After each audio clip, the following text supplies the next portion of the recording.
Здравствуйте все! Добро пожаловать на канал Магия Песка. Мои дорогие зрители, с вами, как всегда, ваша Ольга.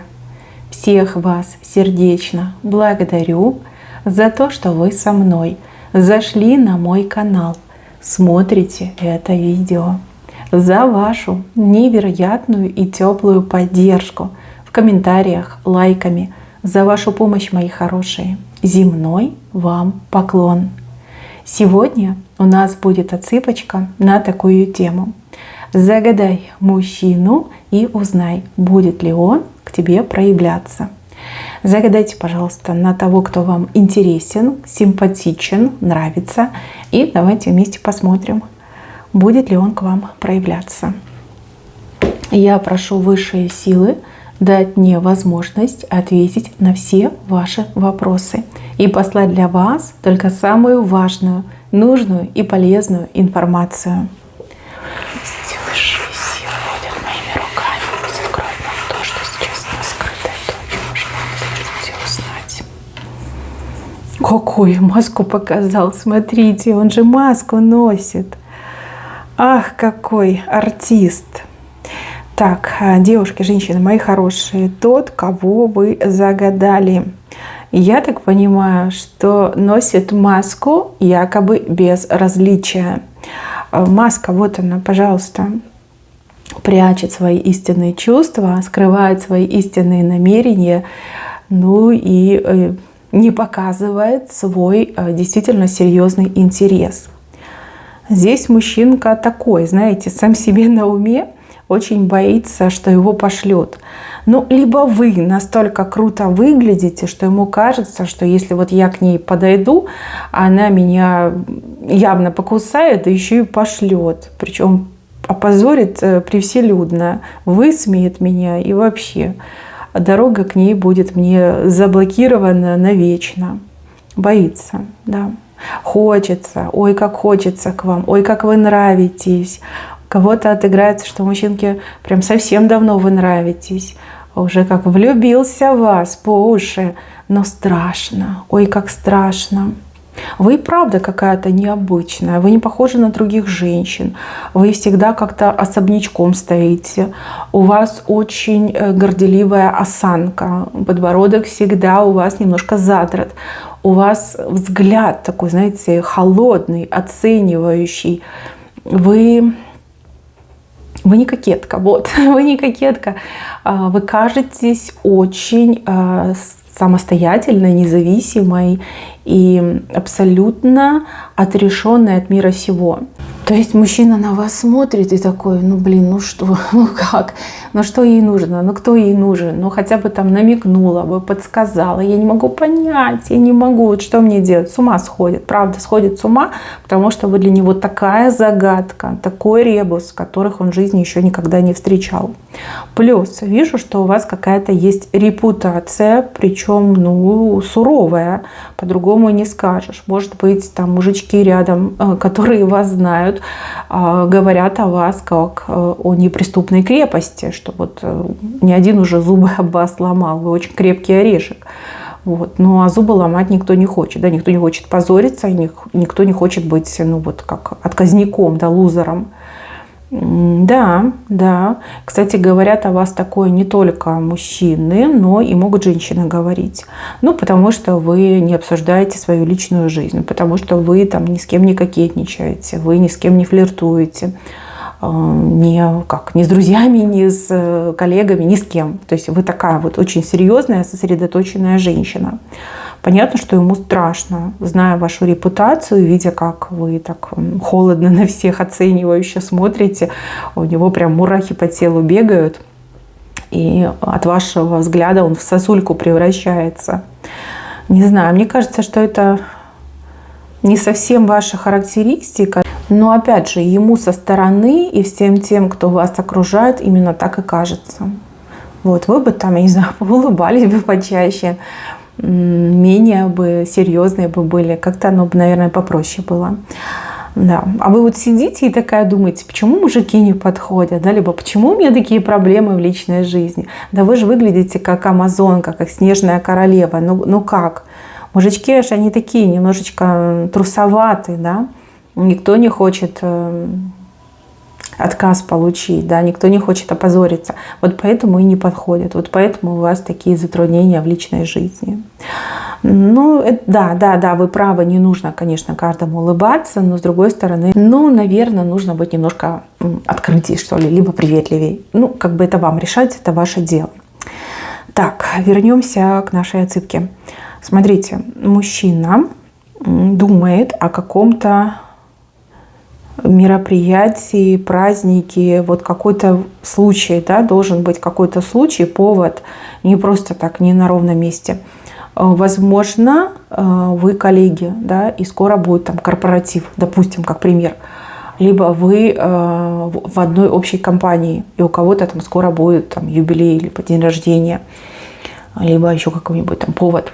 И вот он думает, это мой шанс, да, надо собраться силами, надо все конкретненько продумать, придумать и вот как бы двинуться в вашу сторону. И еще им очень хочется, чтобы вы были в какой-то расслабленной обстановке. Расслабились, может быть, там немножко выпили, может быть, действительно там в кругу друзей были. Вот хочется подгадать. Он уже себе какую-то дату наметил, какой-то день наметил. И вот ждет, там календарик заглядывает, когда же, скорее. И страшно, и хочется, и в этот момент ожидания он просто его уже измотал. Вот. А так, в обычном режиме, вот среди бела дня, он к вам не подойдет. Ну, потому что вы, правда, очень грозная, и взгляд у вас холодный. Не подойдет, побоится. И даже если вы сами к нему подойдете, там, по любому поводу, по любой причине, он, скорее всего, очень сильно испугается и постарается, не знаю, там, убежать и спрятаться. Хотя сердце будет точно в пятки уходить от волнения, от этого любовного напряжения. Но вы ему явно безумно нравитесь. И еще раз повторюсь, у кого-то отыграется, что мужчина влюблен. Носит маску безразличия, маска уже просто его задолбала. Но страх получить отказ, он еще сильнее. Вот так не идет. Что касается вас. Вам, мужчина, это нравится, вы симпатию испытываете, видите, что он неплохой. И опять же, что-то тянет. Вот вижу, что-то тянет. Что-то родное в нем такое есть. Родное, приятное, знакомое, что вас к нему тянет. Вы сами себя не понимаете. Вы задаетесь вопросом, что вот, я его плохо знаю, почему так сильно тянет. Потому что какое-то родство. Родство, либо элемент судьбоносности. Да? Вы чувствуете, что мужчинка таки ваш, да? Что вам по судьбе, а вы ему по судьбе. И так может отыграться. Пытались вы о нем не думать, пытались не замечать, но глаза прям сами его в толпе выискивают. Да. Притяжение, с ним ничего не поделаешь. Кстати, у него притяжение посильнее вашего будет. Посильнее. Это так, чтобы вы знали для себя. Еще по поводу вас. Вижу, что не только этому мужчине вы нравитесь. Нравитесь вы еще одному мужчине. Либо еще один мужчина в вас влюблен. Но там как-то мосты сожжены между вами. Причем мосты жгли вы. Не мужчина, вы жгли мосты. Я так понимаю, что была попытка, либо были отношения. Мужчина проштрафился, провинился, и вы, недолго думая, сожгли все мосты. То есть, действительно послали, причем жестко и бесповоротно. Вот. Этот мужчина до сих пор по вам томится, мается, скучает без вас. И мечтают о том, чтобы появился еще один шанс, либо появилась такая возможность с вами еще раз хотя бы поговорить. Что-то вам, не знаю, донести, объяснить, рассказать, оправдаться в таком ключе. Да, есть такой персонаж, вот он не спит, не ест, все о вас думает, никем другим не интересуется, только вами. Кстати, этот человек, он очень многое знает о вас, о вашей жизни, не знаю, наблюдает, следит. Может быть, у него там осведомители есть по поводу вас. Это показали.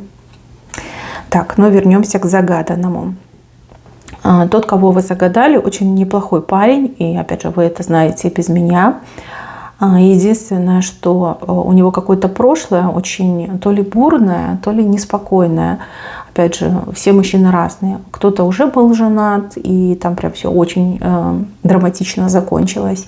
А у других отыграется, что парень был такой прям удалой и направо, и налево, и всех подряд. Ну, грубо говоря, там свое нагулял, опытный в этом плане. Вот. И так, и так. Прошлое, конечно, его не украшает, и прошлого своего он стыдится. Это единственный минус, который я в нем вижу. По характеру он спокойный, сговорчивый, вполне себе адекватный. По повадкам, привычкам ничего криминального. Такого, что прям могло бы быть камнем преткновения в ваших отношениях, тоже не вижу. То есть то, чего бы вы не приняли, вот прям совсем не приняли, этого нет. Вот. Ну, а все остальное можно проговорить, договориться, обсудить. По поводу его, ну, допустим, умение обращаться с женщинами, желание там, более серьезных отношений, семейных отношений. Вижу, что готов, вижу, что созрел. То есть, в принципе, да, опыт получил, все подводные камни уже наизусть знает, да, то есть, в принципе, отболело, прошло, и вот желание, да, обзавестись семьей, иметь детей, либо жить с женщиной ради женщины, вот оно присутствует, особенно ради такой женщины, как вы, так 100%. Так, по поводу его перспектив. Ну, мужчина звезд неба не ловит, как бы это не каждому дано, в принципе, это и не минус, да, не каждый может. Не каждый способен, не у каждого к этому есть дар, способность, талант. Но, тем не менее, в дураках тоже не ходит.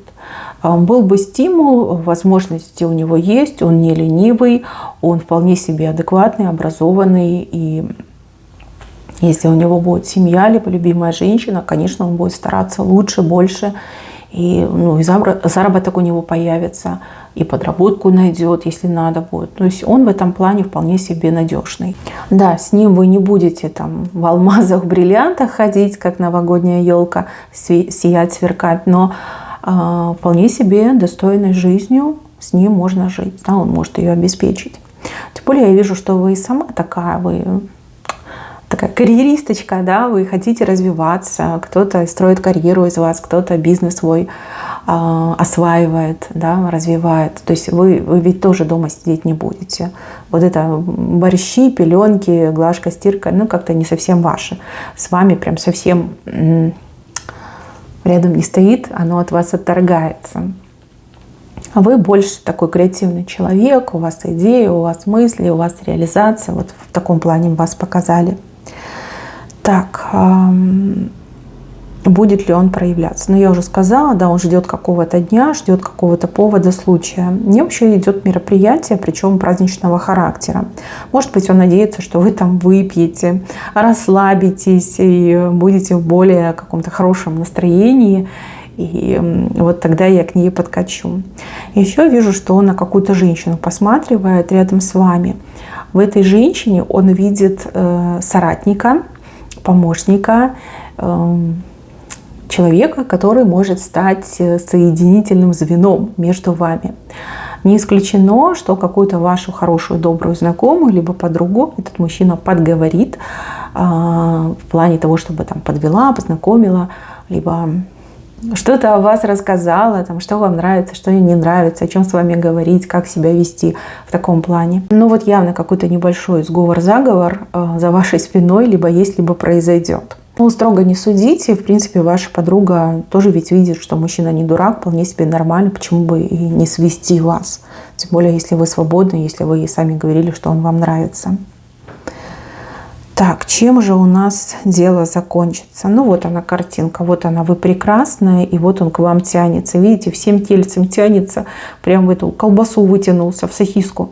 К вам ручки тянет. Будет вас о чем-то просить. Просить о свидании, просить об отношениях, просить, обрати на меня внимание, дай мне шанс. Он к вам будет тянуться. Вот этим дело закончится. Хорошая картинка, мне она нравится. Мне нравится, когда мужчина изначально в женщине своей видит богиню. Мне нравится, когда мужчина для женщины старается. В вашем случае именно так и произойдет. Только не ждите от него каких-то сразу конкретных шагов и действий в плане, там, что вот он вас схватил, с собой там потащил. Нет, он так делать не будет. Он очень галантный, он хорошо воспитанный и скромный мужчина. То есть на раскачку ему потребуется какое-то время. Может быть, там несколько свиданий, там где-то 3-4, чтобы он более-менее пришел в себя, более-менее там набрался мужественности и действительно начал вести себя именно так, как вам хочется. То есть готовьтесь к тому, что первые там несколько свиданий он будет сидеть и, грубо говоря, заглядывать вам в рот, бояться там какое-то слово произнести, там, вдруг что-то ляпну, вдруг что-то не то скажу, вдруг она там посчитает, что я там какой-то неуч, что я там слишком прост для нее, да, интеллектуально не подкован в таком ключе. Но вот здесь нужно будет потерпеть, девчонки, потерпеть и быть максимально простой, максимально доступной, но не в том плане, а в плане общения. Вот. И все придет, все придет. Мужчина хороший, мне он нравится. Опять же, вот это чувство, ощущение, кто чувствует к мужчине родство, вот как знакомый, как будто бы вы его всю жизнь знаете, как будто бы вы по нему соскучились, то это явные признаки того, что вы друг другу по судьбе. И еще один момент. Здесь вам предупреждение вышло, но не по поводу мужчины, а по поводу женщины. Здесь вас хотят предупредить, что какой-то женщине вы очень сильно мешаете, что вы ей как кость в горле. И это, скорее всего, касается работы, дел, бизнеса. Вот она на вас зуб точит. Очень нехорошая она женщина, она и глупая, и агрессивная. И это просто такая термоядерная смесь, которая достаточно неприятно может выглядеться, пролиться. Вот. По поводу этой женщины вас призывают с ней дел не иметь, отношения не выяснять, потому что действительно неадеквашка. Вот. Лучше дистанцироваться и потерпеть и подождать. Какие-то вот выходки с ее стороны могут быть очень неприятны для вас, но вам не стоит реагировать. Это глупая женщина, она сама себя и всего лишит, мягко скажу.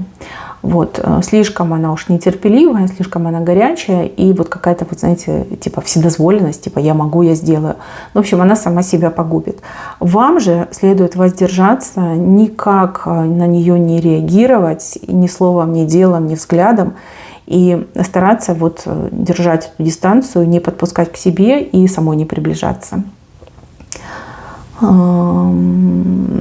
Может она что-то делать, говорить, как-то себя вести, даже в чем-то вас обвинять, но это все скоротечно. Не обращайте на нее внимания. Вот. Вижу, что ничего хорошего ее не ждет, просто не обращайте внимания. Так, мои хорошие, на этом все. Берегите себя. Всем спасибо за внимание. Всем пока-пока.